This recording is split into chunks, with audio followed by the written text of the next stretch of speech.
Hello everyone, welcome to conversation. My name is Yaar Singh. आप सभी का स्वागत है हमारे इस सेशन में।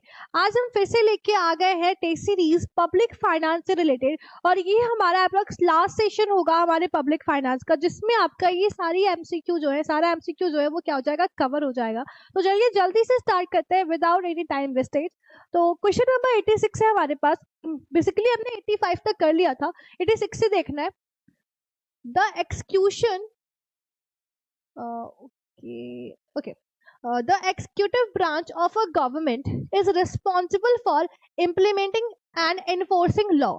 ठीक है, क्या कह रहा है एसर्शन? एसर्शन कह रहा है कि एक्सिक्यूटिव ब्रांच जो गवर्नमेंट होती है वो रिस्पॉन्सिबल होती है क्या करने में, लॉज को इन्फोर्स एंड इम्प्लीमेंट करने में। तो yes, assertion is a correct reason.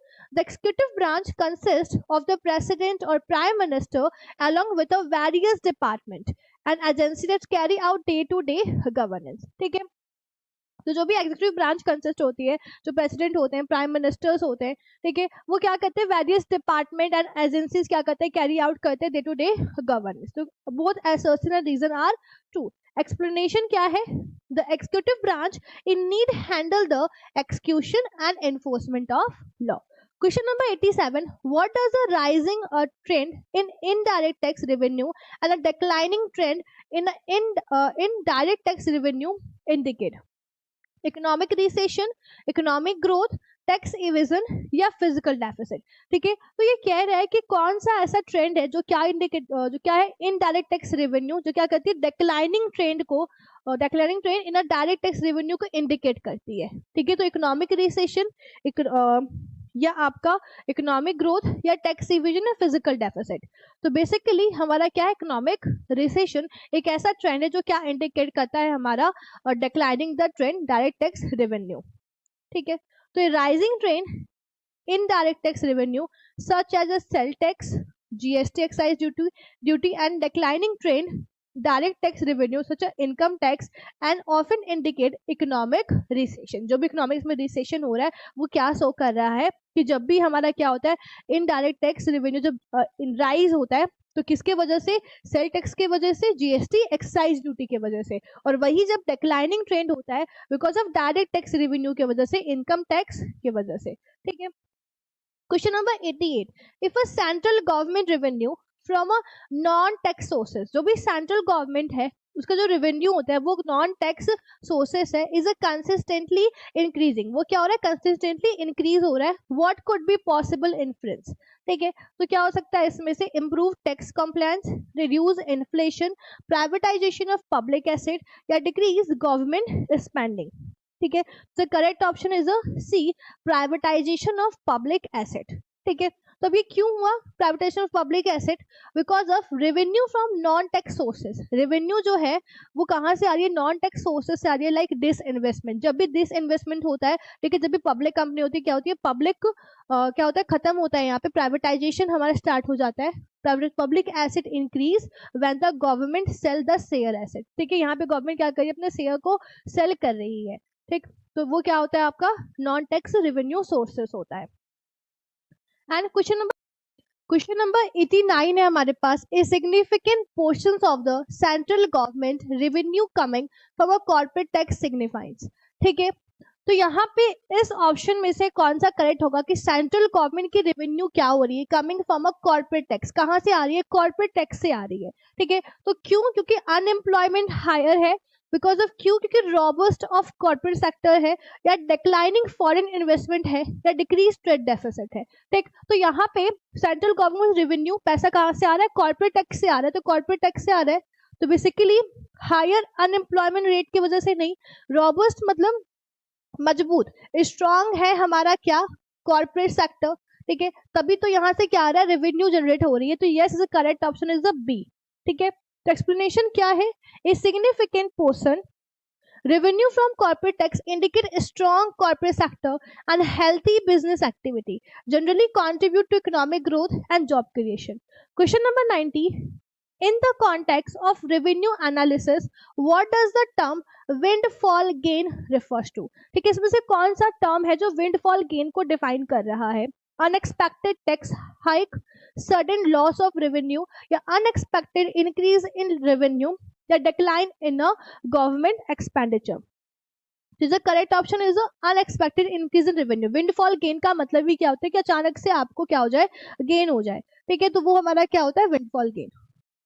Question number 91. If a certain government's revenue is heavily dependent on a single source, what risk does it face? ठीक है, सेंट्रल गवर्नमेंट क्या हो रहा है, रेवेन्यू हेविली डिपेंडेंट, ठीक है, बस जो रेवेन्यू है, जो पैसा जो आ रहा है वो सिर्फ एक सिंगल सोर्स पे डिपेंड है, वहीं से आ रहा है, तो कैसा रिस्क यहाँ पे फेस कर सकती है central government? Hyper inflation, budget का सरप्लस, या रेवेन्यू डाइवर्सिफिकेशन, या हमारा वर्टिलिटी एंड इनस्टेबिलिटी।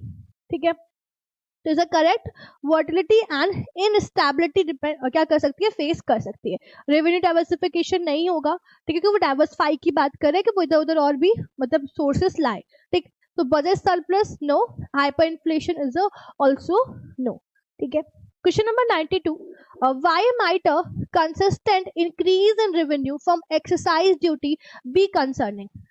ठीक है, तो इसमें से कौन सा है जो कंसिस्टेंट इंक्रीज, रेवेन्यू जो है कंसिस्टेंट क्या हो रहा है, इंक्रीज हो रहा है फ्रॉम एक्सरसाइज ड्यूटी के थ्रू, तो बी कंसर्निंग राइजिंग इन्फ्लेशन, या declining import, reduce consumer spending, या टैक्स एवेजन।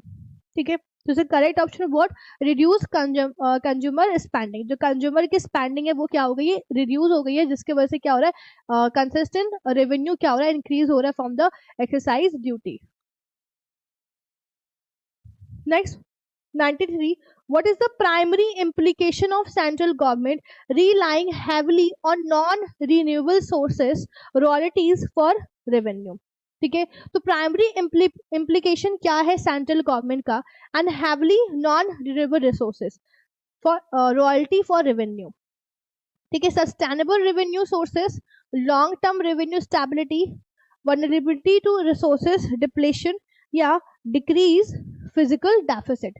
ठीक है, तो करेक्ट ऑप्शन क्या होगा 93 का, is the correct option is the primary application central government heavily is a vulnerability resources depletion.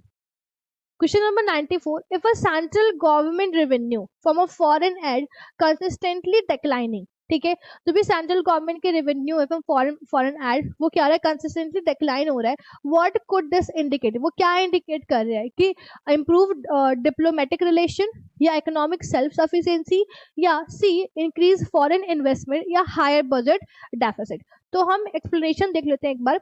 Decline revenue from foreign aid suggest, क्या suggest कर रहा है, that the government is becoming more economically self sufficient। मतलब यहाँ पे जो economy है, जो गवर्नमेंट है, वो क्या है, सेल्फ सफिशिएंट है, and relying less external financial assistance. ठीक है, उसको बाहर से लेने की भी जरूरत नहीं है, वो क्या है, सेल्फ सफिशिएंट हो रहा है, तो the correct economic is a self sufficiency. 95. What impact can a decrease in custom duty have a country trade balance? ठीक है, तो क्या होगा, जब भी यहाँ पे क्या इम्पैक्ट पड़ेगा, जब कस्टम ड्यूटी क्या होगी, डिक्रीज हो जाएगी, have a country trade balance क्या होगा, trade surplus, trade deficit, balance of trade, या इंक्रीज इन्फ्लेशन। ठीक है, तो यहाँ पे बेसिकली ट्रेड सरप्लस। ठीक है, एक्सप्लेनेशन, जैसे जैसे decrease in custom duty decrease होगी, तो can lead the lower import cost, जो भी हमारा इंपोर्ट कॉस्ट है वो क्या हो जाएगा, लोअर हो जाएगा, एंड पोटेंशियली इंक्रीजिंग एक्सपोर्ट, हमारी एक्सपोर्ट क्या हो जाएगी, बढ़ जाएगी, जिससे हमें ट्रेड सरप्लस में कॉन्ट्रीब्यूशन देखने को मिलेगा।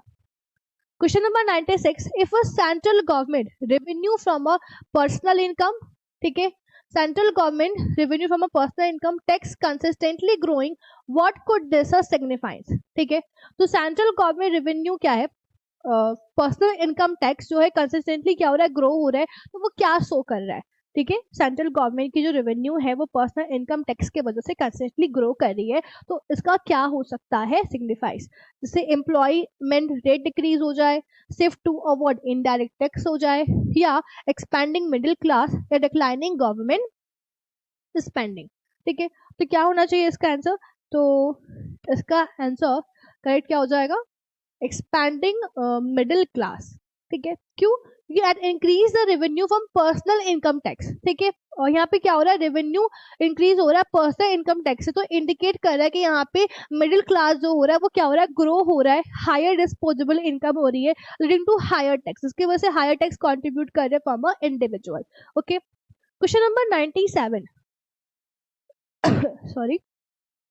Question number 97, assertion, the increase in revenue बढ़ा from the indirect tax can be attributed to the implementation of goods and services GST. ठीक है, तो assertion सही कह रहा है कि रेवेन्यू जब इंक्रीज होता है फ्रॉम इनडायरेक्ट टैक्स का एट्रीब्यूट होता है और इम्प्लीमेंटेशन क्या कर रहे हैं, गुड्स एंड सर्विसेज का. Reason, GST replace multiple indirect tax. Because of GST ने मल्टीपल इनडायरेक्ट टैक्स को क्या कर दिया, रिप्लेस कर दिया, leading to streamline tax system and improve revenue collection and efficiency. ठीक है, तो the correct option is the reason B is also correct. ठीक है, the assertion is true because implementation of GST, which replaced multiple indirect tax, did indeed lead to increased revenue from indirect tax for the central government. The reason is also true. Question number 98. 98 क्या कह रहे हैं? The decline in revenue decline हो रहा है from a petroleum excise duty can be attributed to global fluctuations in oil price. ठीक है, तो यहाँ पे क्या हो रहा है, global fluctuation in oil price. Reason, petroleum excise duty are directly link to the retail price and petroleum product. ठीक है, तो क्वेश्चन कह रहा है हमारा, एसर्शन कह रहा है कि जो डिक्लाइन रेवेन्यू जो हो रही है वो डिक्लाइन हो रही है कहाँ से, पेट्रोलियम एक्साइज ड्यूटी के थ्रू. ठीक है, बिकॉज ऑफ क्योंकि ग्लोबल फ्लक्चुएशन हो रहा है ऑयल प्राइसेस के वजह से. तो एक रीजन कह रहा है पेट्रोलियम एक्साइज जो ड्यूटी है वो डायरेक्टली किससे लिंक है, रिटेल प्राइस से लिंक है ऑफ पेट्रोलियम प्रोडक्ट. ठीक, तो यहाँ पे रीजन भी हमारा क्या है, सही है, और एसर्शन भी सही है, लेकिन रीजन एसर्शन को करेक्ट एक्सप्लेन नहीं कर रहा. ठीक है, तो ऑप्शन बी.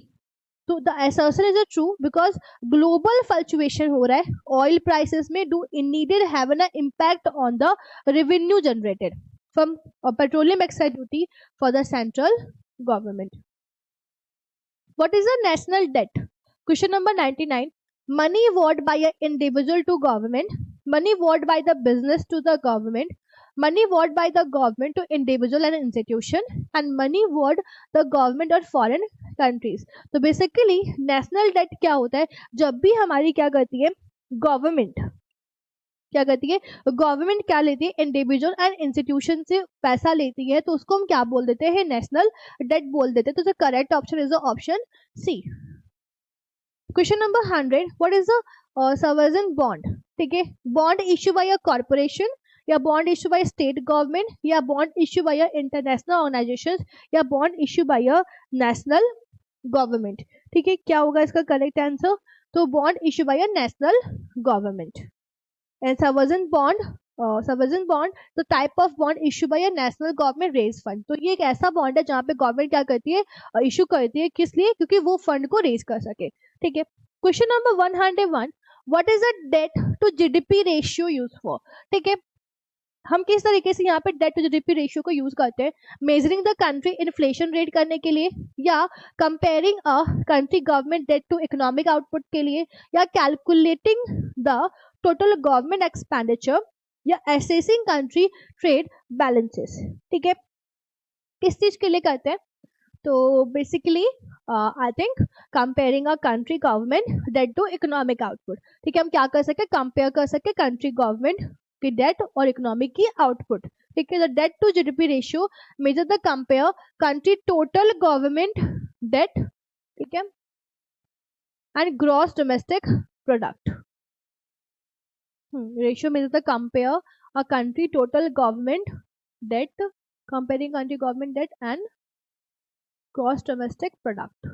ठीक है, question number 102, what is the primary source of financing for India 5-year plans. ठीक है, 5 प्राइमरी सोर्सेज ऑफ फाइनेंसिंग का क्या है, इंडिया 5-year प्लान्स का, फॉरेन डायरेक्ट इन्वेस्टमेंट एफडीआई करना, एक्सटर्नल बोरविंग, या गुड्स एंड सर्विसेज टैक्स, या इनकम टैक्स. External borrowing. ठीक है, external borrowing often forms of loan होता है तरीके का, जब इंटरनेशनल फाइनेंस इंस्टीट्यूशन से लेते हो, फॉरेन गवर्नमेंट से लेते हो. सिग्निफिकेंस और भी सोर्स ऑफ फाइनेंसिंग है फॉर इंडिया 5-year प्लान्स का क्या है, प्राइमरी सोर्सेज था. ठीक है, done. Question number 103, which institution in India is responsible for coordinating the financing of 5 year plan? ठीक है, तो कौन सी ऐसी इंस्टीट्यूशन है जो रिस्पॉन्सिबल है कोऑर्डिनेट करने के लिए फाइनेंसिंग 5 year प्लान?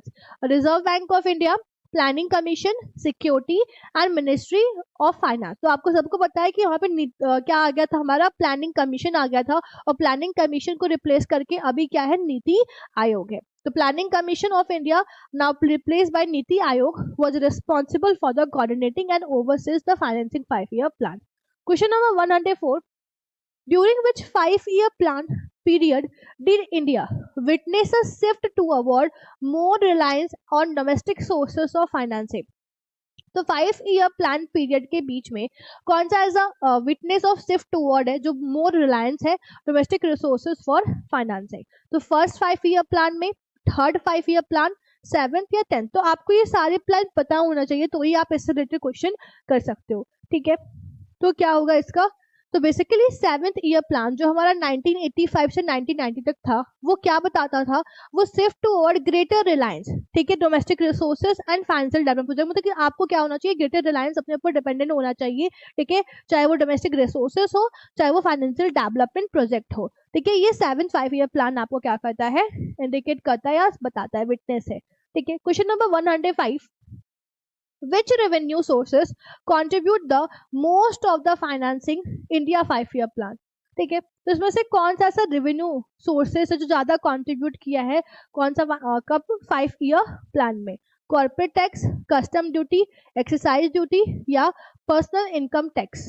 ठीक है, so basically is a personal income tax is a collected from the individual based on their earning, has traditionally been one of the most important sources of revenue for financing India 5 year plan। ठीक है, तो personal income tax एक ऐसा tax है जो क्या किया जाता है? इंडिविजुअल पे बेस था, इंडिविजुअल की अर्निंग पे उनकी ट्रेडिशनली उनके बेसिस पे क्या किया जाता था? कैलकुलेट किया जाता था। ठीक है, tax. 6 106, what is the deficit financing context of India economy? deficit financing basically क्या होता है? जब क्या करते हैं, हम बोरो करते हैं पैसे को, ठीक है, अपने डेफिसिट, अपने कमी को कवर करने के लिए पैसा लेते हैं, तो उसको हम डेफिसिट फाइनेंसिंग कहते हैं। तो option A, export the good cover a budget deficit, borrowing money to cover a budget deficit, printing more currency cover budget deficit, या reducing the government expenditure eliminate deficit. तो बेसिकली यहाँ पे हम क्या करते हैं? बोरविंग करते हैं। अगर आप करेंसी भी क्या करोगे? प्रिंट करोगे न्यू करेंसी, तो इससे क्या हो जाएगा? इन्फ्लेशन की सिचुएशन आ जाएगी, तो इसलिए हम इसको क्या करते हैं? अवॉइड करते हैं। तो deficit financing refers to practice of borrowing money cover budget deficit. जैसे आप बजट डेफिसिट क्या कर सकते हो? कवर कर सकते हो बोरविंग करने के वजह से। And when a government expenditure excess revenue tax and other sources of income. Question number 107, what is the potential drawback of excessive deficit financing in economy? ठीक है, potential drawback क्या है ज्यादा deficit financing होने का? Decrease government expenditure, government के expenditure क्या है? कम है, ठीक है, या reduce inflation, economic growth and development, या high inflation and currency devaluation। ठीक है, क्या होगा इसका correct option? High inflation and currency devaluation. ठीक है, potential drawback of excessive deficit financing. ठीक है, इससे क्या हो जाएगा? हाई इन्फ्लेशन हो जाएगा एंड करेंसी डिवैल्यूएशन हो जाएगी, बिकॉज अब ज्यादा हमारे पास डेफिसिट हो गया, तो हम क्या कर रहे हैं? अब हमको बोरो करना पड़ रहा है, या हम क्या कर रहे हैं? यहाँ पे न्यू करेंसी को प्रिंट कर रहे हैं, जिसके वजह से हमारा क्या हो जाता है? यहाँ पे इन्फ्लेशन हाई हो जाएगा और करेंसी डिवैल्यूएशन हो जाएगा। 108, what is the balanced budget requirement of an impose state and local government? ठीक है, बैलेंस बजट क्या है इसमें से? What is the balance budget requirement? Mandate spend all variable fund, ठीक है, आपके पास सारे spend and all available funds होने चाहिए, या requirement to maintain equal spending all budget categories, या प्रोबिटेशन और रनिंग बजट डेफिसिट, या a directive allocate fund to specific project. तो क्वेश्चन नंबर 108 का क्या है? Basically prohibition on running budget deficit. ठीक है, question number 109, which of the following revenue source tend to be most versatile for a state government? ठीक है, इसमें से कौन सा ऐसा रेवेन्यू सोर्सेज जो बहुत ही क्या है? मोस्ट वर्टाइल है फॉर द स्टेट गवर्नमेंट के लिए? Sales tax, property tax, income tax, excise tax. The correct option is a income tax. So income tax revenue are often more volatile than other sources due to change in the economy such as fluctuation in employment rate. ठीक है, जैसे जैसे हमारा क्या होगा यहाँ पे changes होंगी इकोनॉमी की फ्लक्चुएशन रेट या जो भी इनकम लेवल, तो उसके हिसाब से हमारा क्या होगा टैक्स भी क्या होगा चेंज होगा. ठीक है, इसलिए वर्टाइल होता है. What is the millage rate in the context of property taxation? ठीक है, तो बेसिकली मिलेज रेट क्या है, तो आप पहले ये देख लो मिलेज रेट क्या होता है. तो मिलेज रेट रिप्रेजेंट करता है percentage of property assessed value use the calculate property tax. ठीक है, जो भी आपकी प्रॉपर्टी टैक्स होती है जो उसमें आप कैलकुलेट करते हो, परसेंटेज रिप्रेजेंट करते हो, तो उसको हम क्या बोलते हैं, मिलेज रेट बोलते हैं. ठीक है, तो अभी पूछ रहा है what is the millage rate. तो the rate which sales tax, no. The rate which income tax levied on individual is the rate which property tax apply to a excess property value.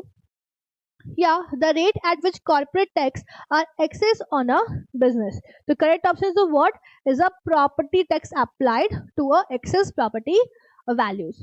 Through which state? Question number 111.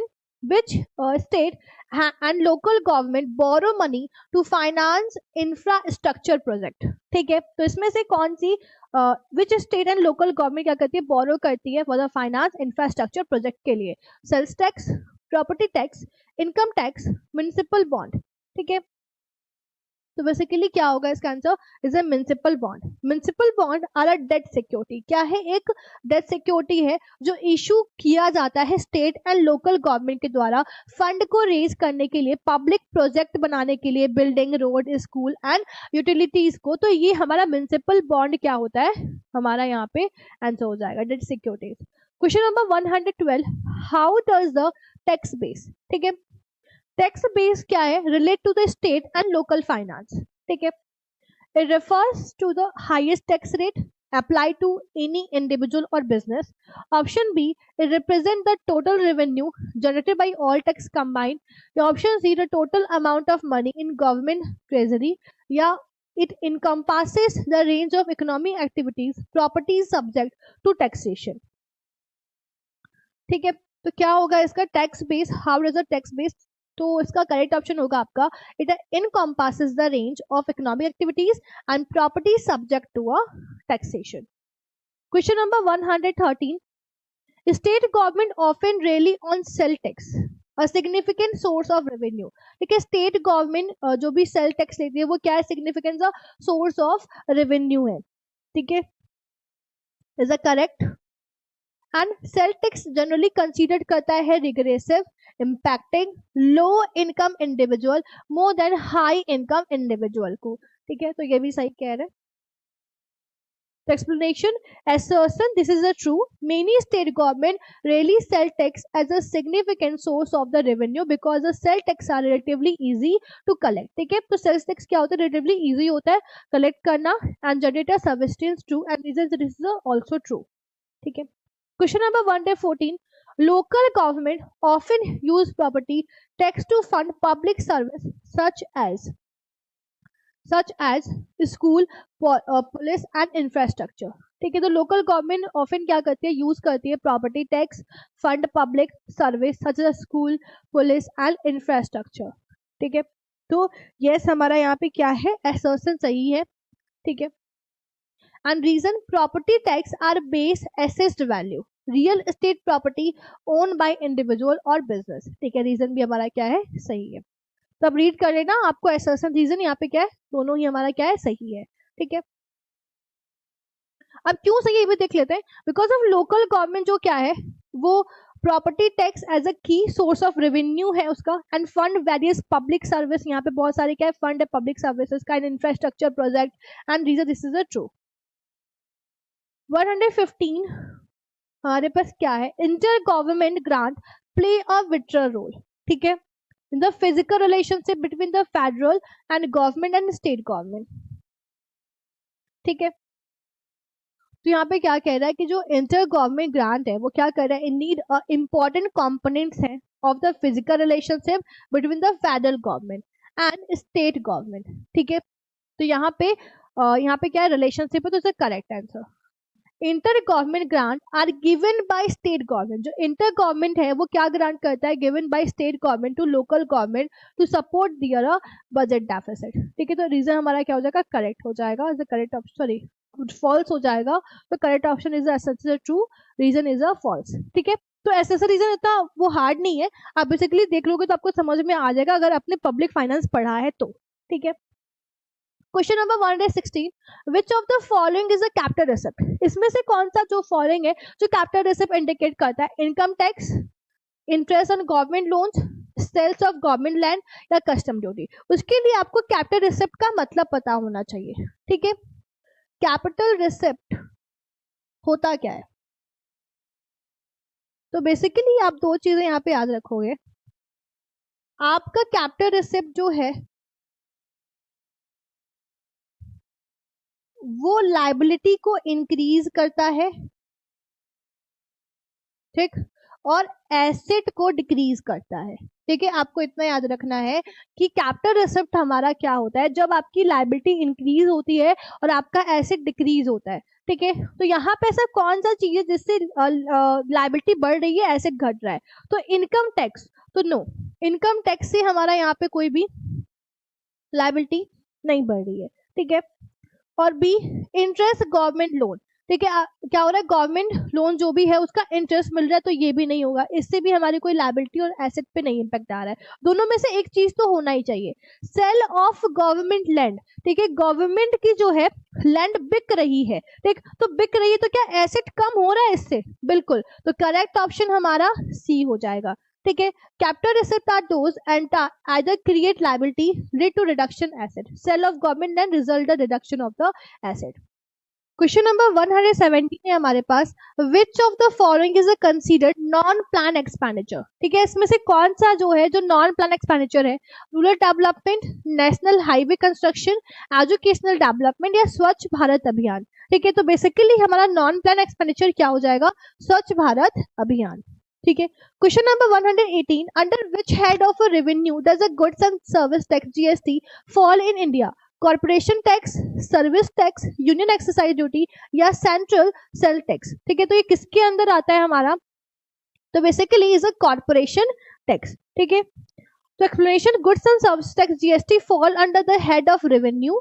ठीक है, किसका ये किसका head है, revenue का, under the head of revenue के अंदर आता है, और इसको हम क्या बोलते हैं, known as corporation tax, because of इसमें टैक्स और इनकम एंड प्रॉफिट भी क्या होती है, इंक्लूड होती है। Question number 119, which of the following is a capital expenditure. ठीक है, इसमें से कौन सा जो है कैपिटल एक्सपेंडिचर है। ठीक, तो बेसिकली बेटा हमने कैपिटल रिसिप्ट की बात की थी। ठीक है, कैपिटल रिसिप्ट, और ये हमारा क्या है, कैपिटल एक्सपेंडिचर। तो आई होप आप सभी को पता होगा। तो कैपिटल रिसिप्ट में हमने क्या बात की थी कि यहाँ पे हमारी लायबिलिटी इंक्रीज होती है और हमारा एसेट रिड्यूस होता है, यही बात किया था हमने कैपिटल रिसिप्ट में, जस्ट यहाँ पे। ठीक है, कैपिटल बढ़ेगा और एसेट घटेगा, और वहीं पे कैपिटल एक्सपेंडिचर में हमारे पास क्या हो जाएगा कि हमारा एसेट क्रिएट होगा, एसेट हमारा बढ़ेगा और लायबिलिटी हमारी रिड्यूस होगी। ठीक है, ये हमारे किस में, कैपिटल एक्सपेंडिचर में। तो यहाँ पे देखिए सैलरीज ऑफ गवर्नमेंट एम्प्लॉय, ठीक है, क्या गवर्नमेंट एम्प्लॉय कोई सैलरी है, तो इज नो।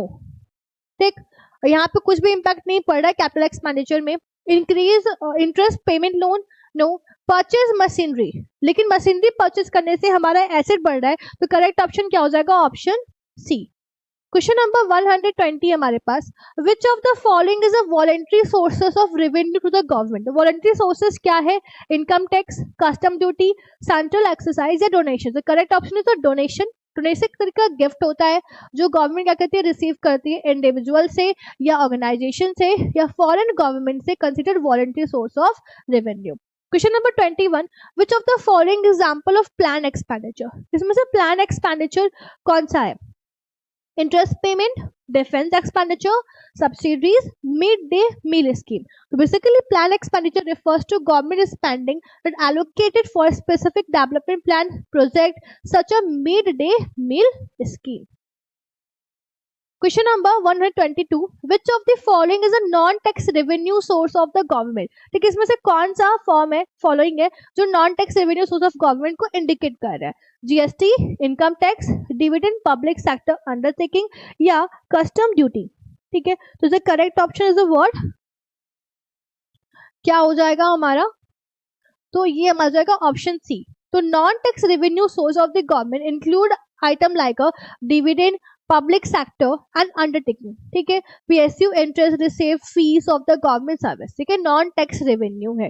ठीक है, तो यहाँ पे नॉन टैक्स रेवेन्यू से मीन सब समझ रहे हो ना, जैसे मान लेते हैं कि आप कोई फॉर्म भर रहे हो। ठीक है, तो जो फॉर्म भर रहे हो उसका जो फीस है वो क्या हो जाता है, नॉन टैक्स रेवेन्यू हो जाएगा, इंटरेस्ट रिसीव, ये सारी चीजें। Question number 123, assertion, direct tax और indirect tax are two main head of revenue of the government। हाँ ठीक है, ये सही है। Direct tax are levied on individual and business, बिल्कुल। Indirect tax impose on the goods and services, both assertion reason are true. ठीक है, तो रेवेन्यू का जो हेड है वो डायरेक्ट टैक्स है, इनडायरेक्ट टैक्स है गवर्नमेंट का, और डायरेक्ट टैक्स इंडिविजुअल से या बिजनेसमैन से लिया जाता है, और indirect tax goods and services पे चार्ज की जाती है। क्वेश्चन नंबर 124, कैपिटल एक्सपेंडिचर इनकर for the creation of asset. ठीक है, कैपिटल एक्सपेंडिचर क्या कर रहा है, एसेट को क्रिएट कर रहा है, वाइल रेवेन्यू एक्सपेंडिचर जो इनकर्ड कर रहा है डे टू डे ऑपरेशन कर रहा है। ठीक है, रेवेन्यू एक्सपेंडिचर का मतलब डे टू डे जो बिजनेस कर रहे हो, रेंट पे कर रहे हो, इलेक्ट्रिसिटी पे कर रहे हो, वेजेस दे रहे हो, तो डे टू डे जो आप एक्टिविटी कर रहे हो वो रेवेन्यू एक्सपेंडिचर है। ठीक है, तो बिल्कुल यहाँ पे हमारा क्या है, सही है। हमारा एसोसिएशन तो क्या कह रहा है, बिल्कुल सही कह रहा है।